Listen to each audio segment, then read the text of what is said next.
नमस्कार, lead India news में आपका बहुत बहुत स्वागत है। मैं हूं डॉक्टर तरुणा एस गौर। नेशनल हेराल्ड केस में राहुल गांधी और सोनिया गांधी की मुश्किलें अब बढ़ने वाली हैं। मई 2025 में कोर्ट ने इस मामले में गांधी परिवार और अन्य आरोपियों को एक नोटिस भेजा था और अब 2 जुलाई से लेकर 8 जुलाई के बीच में इस मामले में लगातार सुनवाई हो रही है डेली बेस पर। अब आपके मन में आ रहा होगा कि नेशनल हेराल्ड केस है क्या और कैसे देश की सबसे पुरानी पार्टी के सबसे ताकतवर परिवार का नाम इस विवाद में आ गया है। नेशनल हेराल्ड एक अंग्रेजी का अखबार था जिसकी शुरुआत 1938 में पंडित जवाहरलाल नेहरू ने की थी। इसे छापने का काम करती थी एक कंपनी और उस कंपनी का नाम था AJL, एसोसिएटेड जर्नल्स लिमिटेड। इस कंपनी ने इस अखबार को छापना शुरू किया। धीरे धीरे समय बीता और ये अखबार आर्थिक संकटों के बीच आ गया।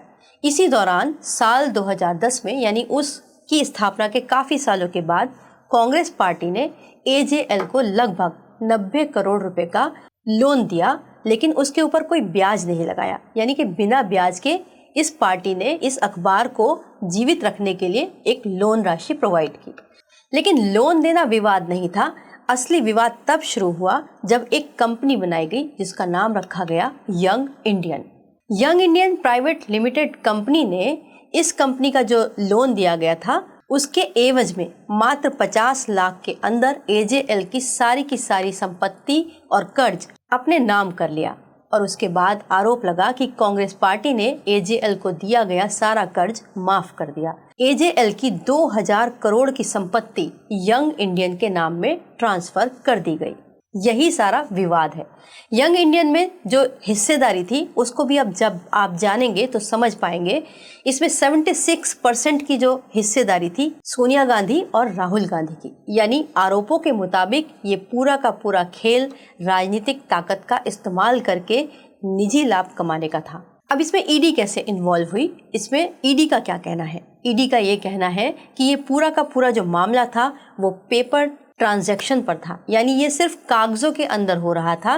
जितना भी लेन देन दिखाया जा रहा था वो कागजों में था। असल में ये पैसा कहीं भी लिया दिया नहीं गया था। इस पर कोर्ट ने भी सवाल पूछे। ED से काफ़ी सख्त सवाल कोर्ट ने पूछे हैं।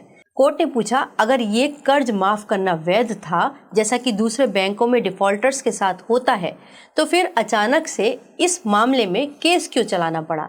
ये कोर्ट ने ED से पूछा। तो इस पर ED की तरफ से ASG राजू ने जवाब दिया कि AJL के पास 2000 करोड़ की संपत्ति थी जिसे बेचकर कर्ज आसानी से चुकाया जा सकता था। लेकिन इस मामले में ऐसा नहीं किया गया, बल्कि सारी की सारी संपत्ति एक निजी कंपनी को दे दी गई। तो कुल मिलाकर इस तरीके से एक कंपनी बनाई गई और उस कंपनी के माध्यम से 2000 करोड़ की संपत्ति मात्र 90 करोड़ के लोन के एवज में हड़प ली गई, ऐसा आरोप है। अब इसमें आरोपी कौन कौन है ये भी जानना आपको जरूरी है। इस मामले में मनी लॉन्ड्रिंग एक्ट PMLA की धारा 3 और 4 के तहत केस चल रहा है, जिसमें ED ने हाल ही में चार्जशीट भी दाखिल की है। इसमें सोनिया गांधी, राहुल गांधी, इनके नाम तो है ही, इसके अलावा मोतीलाल वोहरा जो कि अब दिवंगत है, यानी अब इस दुनिया में नहीं है, ऑस्कर फर्नांडिस, ये भी कांग्रेस के बड़े लीडर थे, ये भी अब इस दुनिया में नहीं है, और इनके अलावा सुमन दुबे और सैम पित्रोदा और young Indian private limited company, इसके अलावा डोटेक्स मर्चेंडाइज प्राइवेट लिमिटेड, ये सब इसमें शामिल है। इस मामले की शुरुआत कब हुई और कैसे हुई? दरअसल साल 2012 में BJP नेता और वरिष्ठ वकील डॉक्टर सुब्रमण्यम स्वामी ने इस मामले में दिल्ली के पटियाला हाउस में एक क्रिमिनल कंप्लेंट दाखिल की। इसी शिकायत से ये केस शुरू हुआ जो आज गांधी परिवार की सबसे बड़ी कानूनी चुनौती बना हुआ है। अब कोर्ट हर दिन इस केस की सुनवाई कर रहा है और जल्द ही फैसला आने की उम्मीद है। क्या गांधी परिवार निर्दोष साबित हो सकेगा या उसकी मुश्किलें बढ़ेंगी, ये तो वक्त ही बताएगा। वीडियो को लाइक करें, हमारे चैनल को सब्सक्राइब करें।